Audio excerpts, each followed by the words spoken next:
Magpasensyahan kayo sa isa't isa at magpatawaran kayo kung may hinanakit kayo kanino man, dahil pinatawad din kayo ng Panginoon.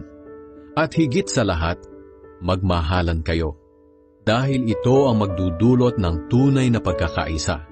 Paghariin ninyo sa mga puso niyo ang kapayapaan ni Kristo, sapagkat bilang mga bahagi ng iisang katawan, tinawag kayo ng Diyos upang mamuhay ng mapayapa. Dapat din kayong maging mapagpasalamat. Itanim ninyong mabuti sa mga puso niyo ang mga aral ni Kristo.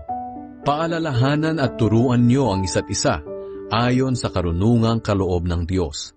Umawit kayo ng mga salmo, himno, at iba pang mga awiting espiritual na may pasasalamat sa Diyos sa mga puso ninyo.